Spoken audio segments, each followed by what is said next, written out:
Well, welcome to another edition of Wine Time Yakima. We're back here in the Yakima Visitor Center in this wonderful facility. And again, we want to say a very big thank you to them for hosting us today and to Adam and all of his team. And our guest this week is with Yakima Valley College, and that's Dustin Wunderlich. Dustin, it is so good to see you. Thank you so much for having me. Well, it's a real pleasure. Now, you're the Director of Community Relations, which is quite a big title. Now, we'll explore what all that means, but you've actually brought some wine of your own this week. So this is from Yakima Valley Vintners, which is Yakima Valley College's teaching winery. And they produce some fantastic wines, over 200 medals that they've won during their existence. So they have some fantastic wines and thought it'd be great for us to enjoy one of those. It really is. Now, this is called Graduation Gathering, and this is a 2023 red wine. How did that name come about? Every wine that's produced, our students get to think about how they want to brand that. That's part of the storytelling that goes with wine. So they like to come up with fun names that sort of reflect their educational experience at the college. And so that's how that name came about. Now, are you a red drinker, or do you I enjoy all types of wines, depending upon, is it a hot day or a cold day? Am I having the wine by itself or with a meal? So I love all types of wines. I'm not particularly picky. Well, I'm looking forward to trying this. Yes, cheers. Really nice to see you, Dustin. Yes. Oh, that is very nice. Yes. And Yakima Valley Vintners, they have an annual scholarship gala, their Grape to Glass Gala. That's coming up in just a couple months here, where it raises money for scholarships for students in our wine and vineyard technology program, so that we get to enjoy some of their wines that they've produced. We have some of our alumni winemakers and actually cider makers and beer makers also come and pour a little bit of what they've produced. So it's fun to have that sort of connection with our alumni and our students. Well, the Yakima Valley College does offer a wide range of courses in all sorts of different subjects. I think when we first reached out, you did tell us about the wine program, but I didn't realize there was a beer program and a cider program. Well, we don't have so we don't specifically have a beer or a cider program, but of course a lot of the techniques that are used in winemaking can translate into cider making or beer making, and so and there's so much collaboration in the Yakima Valley between that entire industry, so there's a lot of crossover. So even though we don't have that specific program, a lot of that knowledge translate into beer or cider making. That makes perfect sense. Now, your role, though, is about community relations and community development, etc. What exactly does that mean for somebody who's tuning in who doesn't really understand? So community relations encompasses a lot. A lot of it is marketing communications work. So we do things like work with our local media, letting them know about what's happening at the college, connecting them with our students and faculty and staff to learn more about things that we've got going on at YVC. But then we also help put together different say recruitment publications for prospective students here in the Yakima Valley. We manage the college's social media channels. We help manage the college's website and the content on the website. And then one of the really fun projects that the community relations team gets to do is our YVC Voice magazine. It's our online magazine for the college community that comes out 3 times a year and gets sent to not only our employees and students, but also alumni and some of our community stakeholders. And it's just really fun to tell stories about the people that we have at the college and the great work that is happening at YVC. And there is a lot, and we partner with you actually also through our Spanish station, KUNW, where you actually have a nominated student each month that you want to focus and want to highlight. That's been a really wonderful program. Yes, and that actually started a little bit before I arrived at YVC, but you know, the Yakima Valley College, we serve our community, and 75% of our students are first gen. 60+% of our students are Hispanic. So our connections with the Hispanic community are really important for Yakima Valley College. And we have so many fantastic students. It's really wonderful to celebrate our connections with the Hispanic community, and to let people know that, hey, these are some of the outstanding students that we have at YVC who are going on to great things in the community, and to help encourage folks to maybe think about that for themselves if they're thinking about college. It's a great way to get focus on students and also to celebrate the college. Now, you yourself, though, you've been involved in media long before you were involved with the college, because you were a reporter to begin. Now, yes. So let's go back even further. Did you grow up here in Yakima? Are you a native? No, I'm not a native of the Yakima Valley. I grew up in a small town in rural Minnesota. So we grew a lot of corn and soybeans, hogs as well. But one of my first jobs was in agriculture. I picked rocks out of a field. So back at the time, that paid $4 an hour or $4.25 if it was a really rocky field. But it was important to not damage the equipment that's used in the fields. So did that in junior high for a few years. Now, were your parents farmers? Were you? No, they were both teachers. Okay. But a lot of farms in that area, and so that's where I grew up, but then went to college in Indiana, Valparaiso University, Northwest Indiana, kind of the Chicago area, and went to school for journalism, and started out at a couple different daily newspapers. I had an internship while I was at college at the Washington Times in Washington, D.C., and then I worked for a couple different daily newspapers in Indiana. So how on earth did you then make the move to, D.C., Chicago area, and then suddenly you're here in Yakima? Yeah, well, I had always dreamed about living out west. Okay. My mother's side of the family is from Great Falls, Montana. So, and since my parents were teachers, in the summertime, we had some more time available to us, and we would take road trips out west and stop at a lot of the national parks, national forests on the way out from Minnesota to Great Falls, Yellowstone, Black Hills, and just loved the mountains and getting outside and hiking and camping. And my father was a Boy Scout. I got involved in scouting. And so it was always in the back of my mind. It would be great to live somewhere where there are mountains nearby rather than having to drive 12 hours to get to anything more than hills. And so I had been working at Valparaiso University, and I was kind of ready for the next stage in my career and looking at opportunities. And I saw an opening at the College of Idaho in the Boise area, and got that job, moved out west, and have been out here since then, and it is fantastic being around so many gorgeous mountains and places with great wine and beer and everything. So that's how I got out here. Well, that's how you got to Boise. So how did you get to Yakima? Yeah, so I was in the Boise area for about 3.5 years, and then was again looking for kind of the next step in my career. And there was a job opening at the University of Washington as Director of Marketing Communications for the College of Education at UW.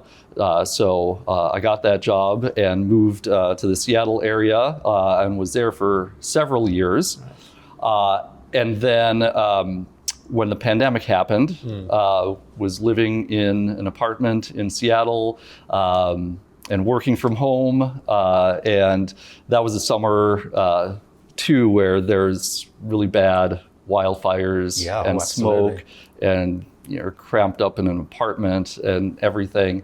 And I had always wanted to have a little bit more space. I enjoy gardening as well, and that's Can't something do much of that in Seattle. No, not too much. So I was looking at that time for a little bit more space and everything. Get, out of just the kind of traffic and busyness, the cost of living of Seattle. And I was also thinking at that time about just my place in higher education and wanting to make a difference. And I think every college that I've worked at has made an impact, but when you think about a community college like Yakima Valley College, where, like before I mentioned, 3/4 of our students are first-generation college students, over half are from low-income households.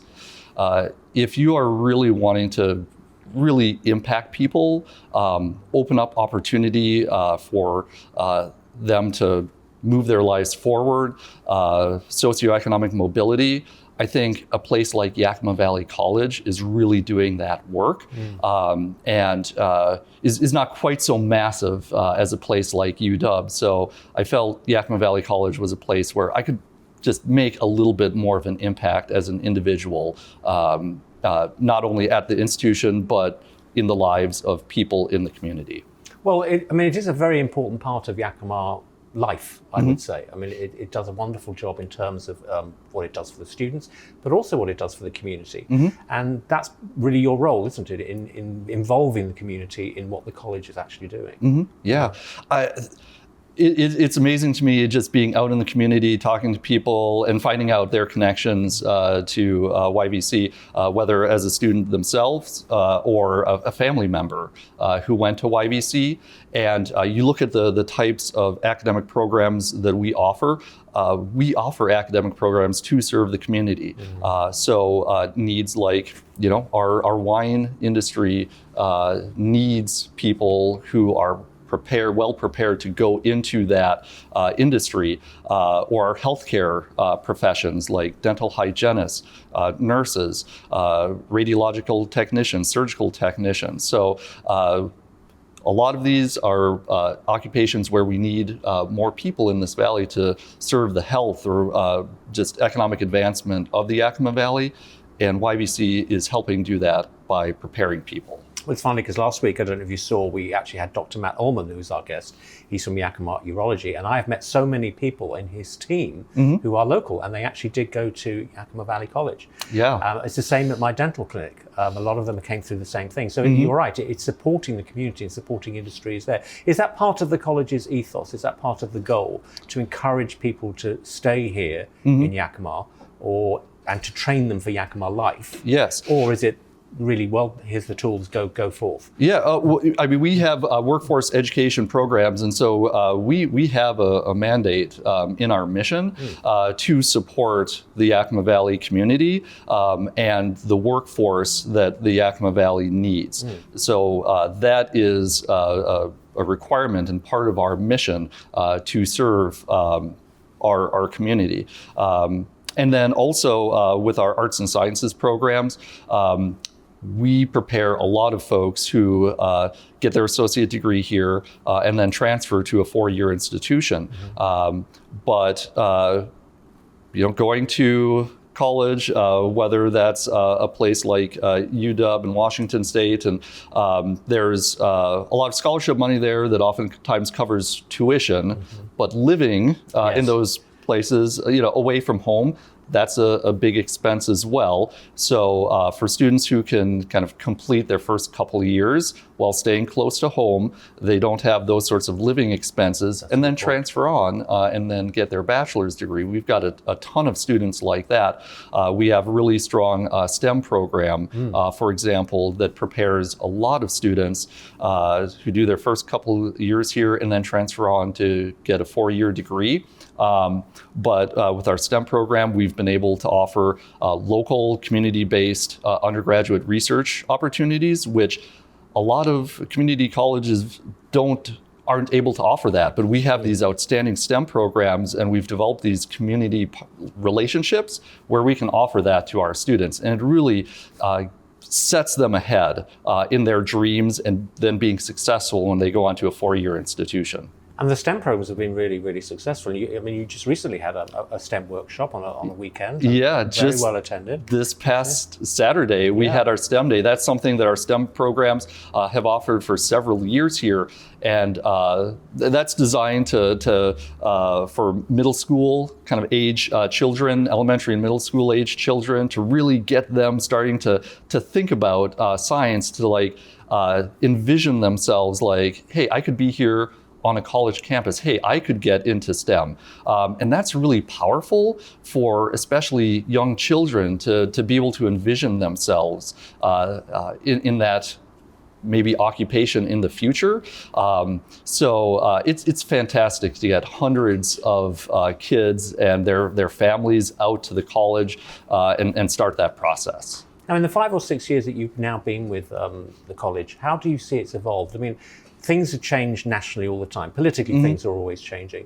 So education is always being reshaped. Is the future healthy for community college, do you believe? I mean, what do you see as the future? How have things changed since you've been involved? Yeah, well, certainly coming in the middle of the pandemic, there was a lot of quick evolution going on in switching to online instruction. And we learned a lot. Our faculty learned so much about teaching online effectively during that time period.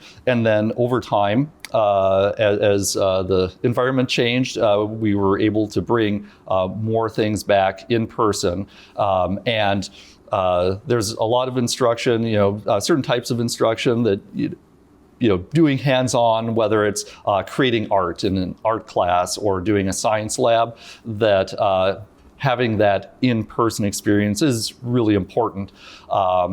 But we offer more hybrid and online options than we did previous to the pandemic.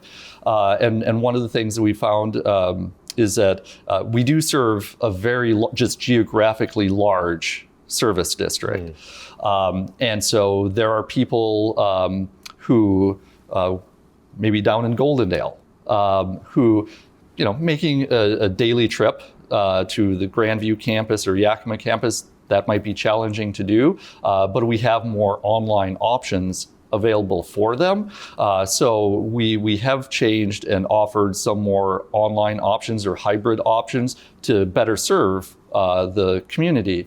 And then we're always looking at potentially new programs to offer, whether it's certificates or 2-year degrees, or we even have Bachelor of Applied Science degrees. We have a few of those. And so one of the new Bachelor of Applied Science degrees that we started after I came to YVC is in agricultural sciences. So we've Very identified for this area. And so there are a lot of farmers who are on the verge of retiring, or people working in the agriculture industry who are on the verge of retiring. So we need to train that next generation of leaders in agriculture. So that's a huge need that we identified in starting our Bachelor of Applied Science and Agricultural Sciences program. So how was the wine? I'm sorry, but letting you do all the talking here. It's very, very nice. Yes. And you've also brought along a balanced equation and a study break. These have all got great names. Yes. And that's a Semillon, and this is a ripe wine. Red wine. And they actually had these bottles here in the information center, which was fantastic. I didn't even realize that, but they are constantly creating new wines, and one of the great things about our program too is that we often get grapes donated to us from local vineyards, so we can maybe experiment with some new things. So yeah, it's just a fantastic program, and we've got tasting rooms on both the Yakima campus and the Grandview campus. So it's a great opportunity to come out and try these. Yes, and the Yakima tasting room is adjacent to Larson Gallery of Art. So that's a fantastic way to both enjoy art and a glass of wine at the same time. And art and wine go together. Well, they do, but you're very involved in the arts outside of your work, because that's actually how I thought I need to bring Dustin in to be a guest on Wine Time, because I go to the Symphony and I go to the Capital Best series quite regularly. Well, I never miss a show. And there you were on the stage at the Symphony, singing your heart out. And you do sing, and you are part of the chorus, and I found that fascinating. Yeah, that has been a great opportunity here in the Yakima Valley. And so I've sung for a long time. My mother was a music teacher. She's much more talented musically than I am. Plays the piano, the organ, sings violin. She started the handbell choir at the hometown church back in Minnesota. So she's much more musically talented than I am. But started singing at an early age. That was one of the big things I was involved with in high school. In Seattle, I sang in the church choir that I went to. But when I moved out to the Yakima Valley, I was interested in finding an opportunity to sing, and heard about the Yakima Symphony Chorus because the chorus master, assistant chorus master at the time, is also the director of chorus at Yakima Valley College, Stephen Slusher. I didn't realize. Oh, yes. Well, I know the name. I didn't realize the connection. Yeah, so he was assistant chorus master at the time, and now he is the chorus master. But I was looking for an opportunity to sing, and that was a great opportunity. There's so much variety that they do. Like right now, we're preparing for Orff's Carmina Burana in May, which is a really fun piece. It's very challenging vocally, but it's a lot of fun to do that kind of music. And then in early June, we've got a chorus concert, chorus only, that we're going to be doing Hollywood music. So we're going to be doing some pieces from like Star Wars and Amistad, Alice in Wonderland. So that'll be a really fun concert too. So you're not limited to just classical. You like to sing all types of different music. Yes, and actually in a previous season we did video game music with the orchestra, and that was a lot of fun. And video games have become such a big production with original music and everything, that it was really, and some of those pieces were really challenging too, with sort of created languages. So you're needing to learn to sing in a language that doesn't actually exist. So that's another little challenge of that concert. So that was a ton of fun, and I think the audience had a really great time. Like they projected scenes from the different video games while we were performing. So that was a lot of fun. Do you ever perform solo, or are you more comfortable as a chorus member? I think for now I'm comfortable just being a part of the chorus. We do have some young artists with the chorus who are featured soloists. One of them is a YVC alum. Actually in YVC Voice magazine, the latest issue, we had a story about him. So that was a lot of fun to do. But they'll be doing some solos at the June concert that we're doing. And when you're not working in the community, when you're not singing, you also work with Cowiche Canyon as a trail guide. Yes, so they have, the Cowiche Canyon Conservancy. So like I said before, I love the outdoors. And even before I had moved to the Yakima Valley, I had heard about Cowiche Canyon Conservancy. And so I knew I wanted to get involved with them. They have a trail ambassador program where you just, talk to people while you're out hiking, let them know about the history or geology of the area, help them understand just kind of what sort of best practices are in the trail, picking up after your dog or what have you, things like that. And have also done their work parties, whether it's something like helping to pick up trash from trails or removing barbed wire from a portion of of their lands, or doing some just trail grade maintenance. That's a lot of fun to be involved with them. Well, Dustin, you've got a lot going on, which is great. I mean, it's fascinating to me that you've managed to pursue your passions, music, the outdoors, etc., as well as doing such wonderful work with the college. So we definitely appreciate that. And I appreciate you coming along today. Now, we always finish with some either or questions, which hopefully won't throw you. But I'm going to take a guess at some of these. So my first one is, do you prefer a messy desk or a clean desk? I prefer a clean desk. See, I had that down. Looking how dapper you are today, I thought you looked like a very together person. Well, and the German heritage too. We like things kind of tidy. Now, rap or rock music? Generally rock. There's some. I like kind of '90s hip hop as well. I mean, that's when I was growing up. But generally, probably rock. I'm not a rap fan at all. I don't understand it. Now, I may know the answer to this one too. A play or a concert? Ooh, that's I do enjoy the arts just in general, but I would probably, if forced to choose a really good concert. Yeah, I think I would too. And sandals or sneakers? Sneakers. Okay. Oh, well, yes, I suppose you've got... These look like walking shoes almost. Yeah, almost. These are more kind of nice walking boots, yeah. Now, are you a top shelf or a bargain buy kind of guy? It depends what I'm buying. Like hiking shoes, hiking boots, I'm got to go top shelf on those because you don't want to be 10 miles out from the trailhead and have a blister. But for some other things, it's like, it doesn't matter so much. So it really is dependent upon what I'm buying. I think I used to be more top shelf, but I think what's the point? Yeah. I mean, if you're, say making mixed drinks, you don't need top shelf for making a cocktail. So, yeah, I agree with that. Well, Dustin, it's been great to meet you. There's been quite a few changes at the community college actually recently, and we're actually going to be interviewing the new president, Teresa Rich, actually in about 6 weeks or so. She's going to be a guest on Wine Time, so we're looking forward to that. Yeah. But I want to thank you very much for coming along today. Yes. It's so nice to see you. Thank you. Cheers. Good to see you as well. Thank you for bringing the wine. It's really very lovely.